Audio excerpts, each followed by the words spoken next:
girls. I don't think having who want sex, closure and want truth and want transparency. Or are you got something Yeah, but more to say? the people hurt is not Prince Andrew. That's here. Hold on. No, but that's ridiculous for you to say that the person hurt is Prince Andrew. Kevin, is that what you were? I'm trying to finish a thought. Work with me on this, okay? Make sense though, please. No, I'm going to help you so much tonight. So at the end of the day, good luck with that. What we care about here is don't have sex with young girls. That's bad. If you did that, just to be clear, having sex with young girls is not illegal. Sex. It is rape. And if you did it, you should go to jail. A conversation on Abby Phillip's show became one of the most heated panels we've seen in months. Abby Phillip and Ana Navarro were joined by Kevin O'Leary and Ben Ferguson, two of the loudest MAGA-aligned voices currently on cable news, to discuss the new revelations surrounding Jeffrey Epstein and the resurfacing questions about Donald Trump's involvement. For months, Trump has been fighting to prevent the Epstein files from becoming public, and now we're starting to understand exactly why. Newly released emails from Epstein show multiple references to Trump. One 2011 message to Ghislaine Maxwell read, "The dog that hasn't barked is Trump." Another email mentions a victim who allegedly spent hours with Trump at Epstein's home. Republicans claim the referenced individual was Virginia Giuffre, who did not accuse Trump of wrongdoing, insisting this is a fake narrative. But the 2019 email is harder to dismiss. In it, Epstein claims Trump knew about the girls and even asked Ghislaine to stop something Epstein was doing. With Democrats on the House Oversight Committee releasing these emails, the White House insisted they prove nothing. But the reaction inside the Trump orbit tells a different story. A situation room meeting was reportedly convened solely to manage the political fallout. During the panel, Charles Coleman pointed out the obvious contradiction. If Trump has nothing to hide, why the panic? Why the rush to shut down discussion, block file releases, and silence congressional voices calling for transparency? If Trump were confident in his innocence, releasing everything would be the strongest defense. Ben Ferguson, however, immediately launched into partisan spin, accusing Democrats of not caring about victims and claiming they only revived the Epstein topic to attack Trump. Abby Phillip corrected him, pointing out that Virginia Giuffre never accused Democrats of hiding her name. She simply stated Trump didn't commit wrongdoing in the instances she witnessed. Ferguson continued deflecting, shifting every uncomfortable fact toward Biden or Democrats. Ana Navarro countered by noting Republicans were the ones who spent years campaigning on Epstein transparency. Yet now that Trump's name appears repeatedly, they suddenly oppose releasing the full files. She stressed that, if anything, the Biden DOJ should have acted sooner. But Republican pressure is largely why this matter is back in the spotlight. Navarro also called out Ferguson's pattern of misinformation. She noted that on Abby Phillip's show, MAGA pundits repeatedly rely on falsehoods, deflection and "what about Biden?" arguments whenever Trump faces accountability. Don't forget to like and subscribe. Donald Trump has been trying for months to keep the Epstein files hidden, and tonight we are starting to understand exactly why. A new trove of the sex trafficker's emails show many mention President Trump. In 2011, Epstein wrote to his accomplice, Ghislaine Maxwell, quote, "I want you to realize that the dog that hasn't barked is Trump." He goes on to say that a victim spent hours with Trump at Epstein's home. Republicans argued that the redacted name was Virginia Giuffre, who did not accuse Trump of wrongdoing, calling it a fake narrative. In another email from 2019, Epstein says that Trump, quote, "knew about the girls as he asked Ghislaine to stop." In 2018, after news broke of Michael Cohen implicating Trump in a hush money scheme, Epstein wrote that he knew, quote, "how dirty Donald is." And now Democrats in the House Oversight Committee released the emails, which the White House says don't prove anything. These emails prove absolutely nothing other than the fact that President Trump did nothing wrong. And what President Trump has always said is that he was from Palm Beach, and so was Jeffrey Epstein. Jeffrey Epstein was a member at Mar-a-Lago until President Trump kicked him out because Jeffrey Epstein was a pedophile and he was a creep. This administration has done more with respect to transparency when it comes to Jeffrey Epstein than any administration ever. And I should note that we are about to see Trump live as he signs the bill that will end the government shutdown And it's safe to say he will face questions, although the question remains whether or not he actually answers them. Now, to these Epstein files, this is one of the things that it seems like the Trump administration has been concerned about. Otherwise, they wouldn't be working so hard, convening a Situation Room meeting today in order to deal with it. But what do you think, Charles, that it does show? Because, I mean, I think his name is there. Absolutely. But obviously, there's no hard proof of any actual wrongdoing. In a different world, it's exactly what you just said. There's no proof that he's committed a crime. Nobody's accused him of committing a crime. There's just an association in the emails that we've seen so far. Now, there is a question about whether or not, if you knew something was happening, you knew something was untoward, you knew about it, whether or not you had a moral duty to report that to someone or not. Now, there is a question about that. But because Donald Trump is acting like a thief in church and panicking about this and acting like a guilty person, it makes people perk up and say, what is this about? Why are you behaving this way about these files if there is nothing in it that would implicate you in a negative way and harm you politically or otherwise? Because he's acting that way, I think more people are interested in this. More people look at this and say, we want all of these files released because you are behaving like a person who's guilty. Ben? I wish you guys gave this much thought and much obsession over this when Joe Biden was president. I wish you were asking for this much transparency when it wasn't about attacking the president of the United States of America and to score political points. I wish you guys cared about the victims as much as you care about trying to attack Donald Trump. When CNN's own reporting says, and I quote, the woman who is the survivor literally accused Democrats, not Republicans, of hiding her name because she had not alleged Trump to have done anything wrong. You're talking about Virginia Giuffre, correct? Who we just talked about. And my point is, she died by, just to be clear, she died by suicide. But so that was she before accused Democrats when she was alive. Her words of hiding her name because she had not alleged Trump to have done anything wrong. That is how sick and partisan this has become. You guys didn't care about the victims. You didn't care about anything else. And now you're saying, well, maybe Donald Trump knew of a crime and maybe didn't report it. That's just straight up slander and libel. No, it's not slander and libel. You're telling the you just said that the president watched a crime. You turn that glove, turn that glove inside out. Can I just clear one thing up because I think this is important. I don't want this misinformation to be out there. When Virginia Giuffre said that Trump had not done anything wrong, she was not accusing, the Republicans accused Democrats of withholding her name for that reason. She just separately said that she did not see Trump do anything untoward. That's the quote. And so I go back to the point he made, which is that he said, because I don't want people to think that it was that she was responding to Democrats, which she was not. But go ahead. Here's the thing. First of all, Joe Biden was not on the plane. He was not at the island. Well, there you go, jump to another subject. Was not on the plane, was not there. Everybody said, well, Joe Biden didn't do whatever. The Democrats were never saying, don't release. The Republicans now are saying, don't release. That's not true. I've said release it. I'm sorry. I say consistent. I have no problem releasing it. Release all of it as long as you protect the victims. Ironically, the reason this is such an issue right now is because Republicans campaigned on it and made it a big issue. Frankly, shame on the Biden DOJ for not having been more proactive. Thank you. And thank you to the Republicans, the manosphere, all of the blogosphere, the Republican right wing who spent the campaign making this into a big issue. And I say now, release it. As long as you protect the victims, release it. But listen about the victims. Sorry, go ahead.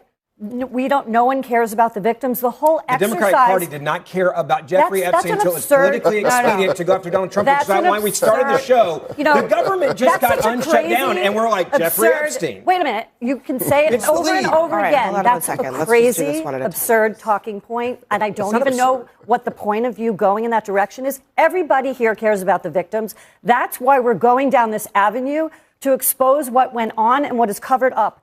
And to say this, wait. You said it 3 times. To say this is about the Democrats not taking action. You didn't do anything. Wait a minute. This administration came out with Pam Bondi, paraded her out and said, the file is on my desk and I'm going to open it to all of you.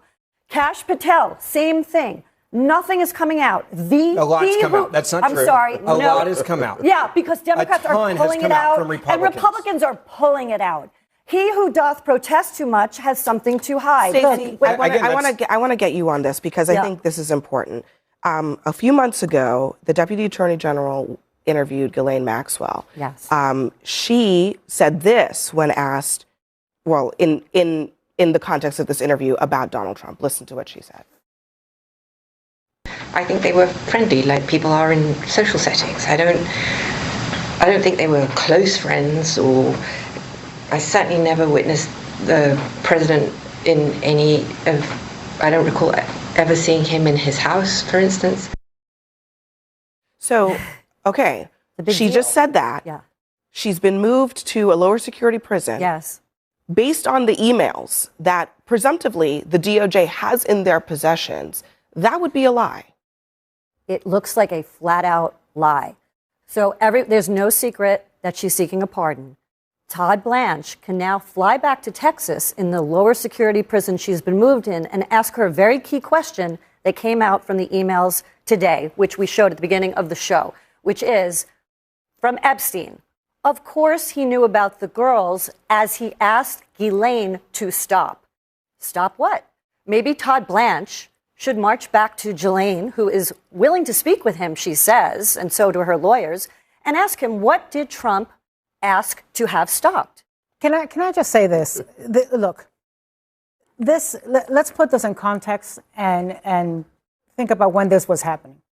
Everybody knew, all of those men, all of those powerful men that would attend the Epstein dinners, that would go to his house, that he would hang out with in Mar-a-Lago or in Palm Beach, they all knew what he was doing. Donald Trump knew what Epstein was doing. He has said so. He has said, Bill Clinton knew what, I think everybody knew what he was doing.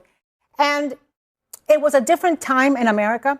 Let's remember this was before the Me Too movement. Listen, Alex Acosta, who was the U.S. attorney in Southern Florida that gave Epstein the sweetheart deal in 2008, was confirmed and vetted for labor secretary under Trump's first term. He was, and then this wasn't a huge issue, as it should have been.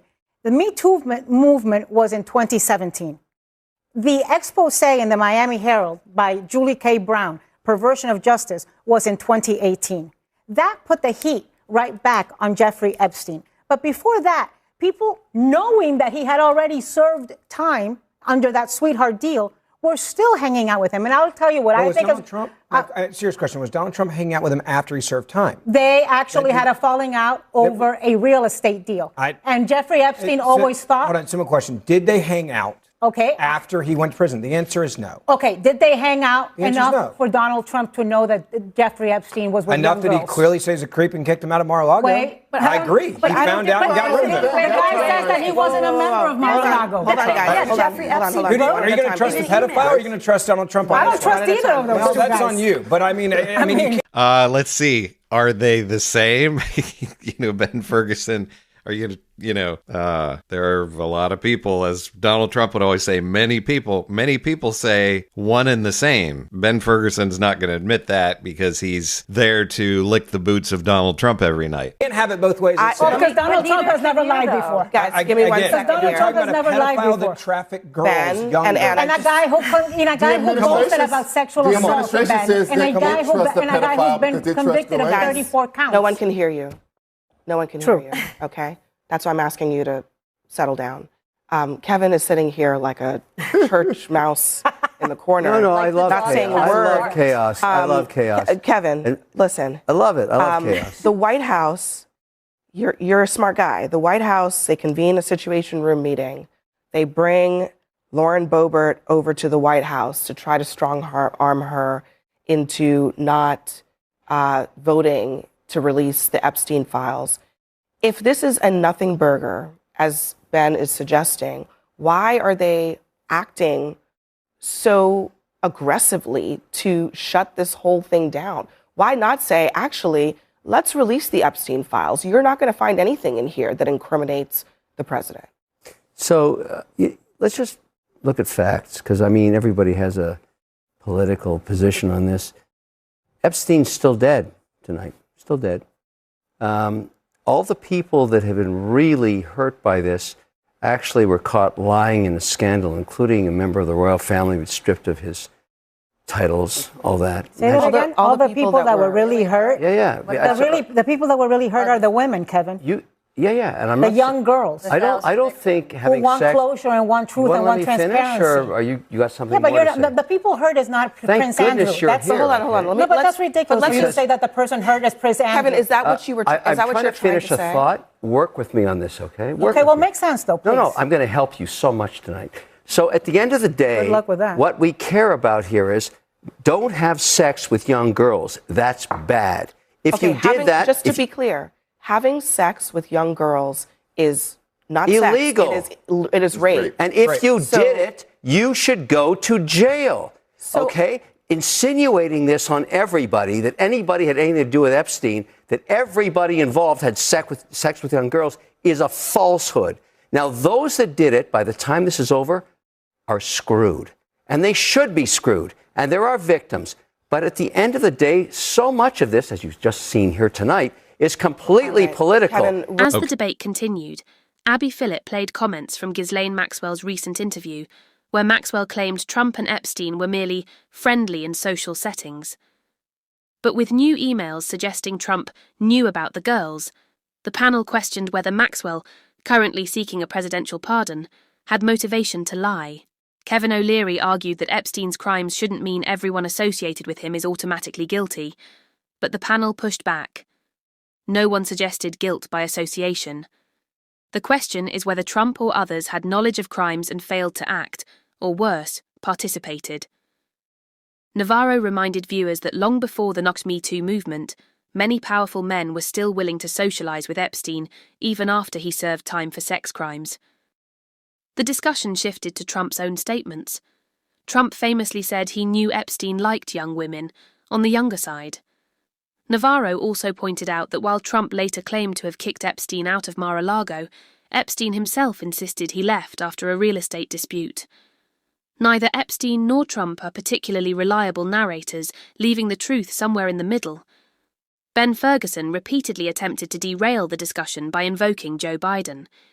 Every time evidence or commentary circled back to Trump, Ferguson returned to the line, "What about Biden?" Navarro compared this to Biden's old joke about Rudy Giuliani. Every sentence is a noun, a verb, and 9/11. For Ferguson and other MAGA commentators, every argument becomes a noun, a verb, and what about Biden? What became increasingly clear is that MAGA pundits are not engaging with the actual material. Instead of calling for transparency, as many Americans want, they pivot to deflection. And that raises a central question.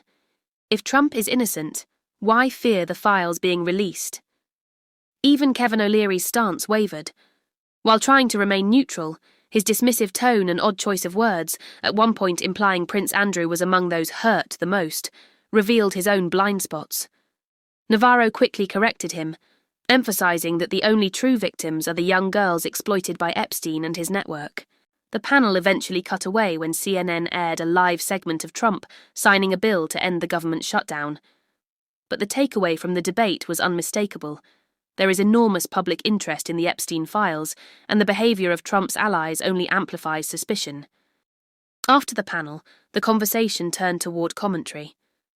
Observers noted Kevin O'Leary's unusual outfit, his condescending tone toward Navarro, and a pattern of MAGA-aligned pundits spreading misinformation nightly on Abby Phillip's show.